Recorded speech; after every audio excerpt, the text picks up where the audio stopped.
பாத்தீங்கன்னா மக்கள் தொகை அடர்த்தி மற்றும் அதனுடைய பரவல். மக்கள் எவ்வளவு டென்சிட்டியா இருக்காங்க, அதுக்கப்புறம் அவங்க தொழில் ரீதியாகவும் கல்வி ரீதியாகவும் அவங்களுடைய லைஃப் ஸ்டைலுக்காகவும் அவங்க எங்கெல்லாம் இடம்பெயர்ந்து போயிருக்காங்க, அதுதான் பரவல். ஓகேவா? சோ நமக்கு இதுல 3 டைப் ஆஃப் क्वेश्चन மக்கள் தொகையை கேட்பாங்க. என்னன்னா, இந்தியாவுடைய முதல் மக்கள் தொகை கணக்கெடுப்பு எப்போ மேற்கொள்ளப்பட்டுச்சு அப்படின்னு கேட்டாங்கன்னா 1872 அப்படின்னு சொல்லிடலாம். அதே மாதிரி முழுமையான முதல் கணக்கெடுப்பு அப்படின்னு கேட்பாங்க. சோ முதல் கணக்கெடுப்புனா 72, முழுமையான மக்கள் தொகை கணக்கெடுப்புனா 1881ல எடுக்கப்பட்டுச்சு. நிறைய பேர் 2011 அப்படின்னு நினைச்சிருப்பீங்க. சோ 2011 நமக்கு எடுக்கப்பட்ட கணக்கெடுப்பு அப்படின்றது 15வது. சோ நமக்கு இந்தியாவில் எடுக்கப்பட்டது, அதாவது நாட்டின் 15வது கணக்கெடுப்பு தான் 2011ல நமக்கு எடுக்கப்பட்டது. ஓகேவா? சோ மொத்தம் 3 क्वेश्चन நமக்கு இந்த டைப்ல கேட்பாங்க.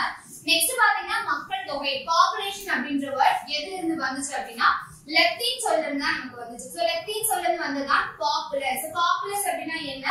மக்கள் அப்படின்றது பொருள். சோ மக்கள் அப்படின்றது இந்த மக்கள் தொகை அப்படின்னும் போது ஒரு பர்டிகுலர் ஏரியாவுல ஒரு பர்டிகுலர் பீரியட்ல பர்டிகுலர் காலகட்டம், ஓகேவா, ஒரு குறிப்பிட்ட காலகட்டத்துல குறிப்பிட்ட இடத்துல இருக்கக்கூடிய மக்களினுடைய மொத்த எண்ணிக்கை. சோ இவ்வளவு டோட்டல் நம்பர் ஆஃப் பீப்புள்ஸ் இருக்காங்க அப்படின்ற கவுண்ட் எடுப்போம் இல்லையா? சோ அதுதான் மொத்த மக்கள், குறிப்பிட்ட இடத்தில் குறிப்பிட்ட காலத்தில் வாழும் மொத்த மக்களினுடைய எண்ணிக்கை தான் மக்கள் தொகை அப்படின்னு நமக்கு சொல்லுவாங்க. ஓகேவா? நெக்ஸ்ட் பாத்தீங்கன்னா உலகினுடைய பரப்பளவு அப்படின்னும் போது நமக்கு 2.4% இருக்கும். சோ 2.4% நிலப்பரப்ப இந்தியா தக்க வச்சிருக்கு. அதுல உலக மக்கள் தொகை எவ்வளவு அப்படின்னா 17.7%. சோ மொத்தமாக எவ்வளவு இருக்காங்க? 2.4% நிலப்பரப்புல மக்கள் தொகை மட்டுமே 17.5% ஆக்குபை பண்ணிருக்காங்க.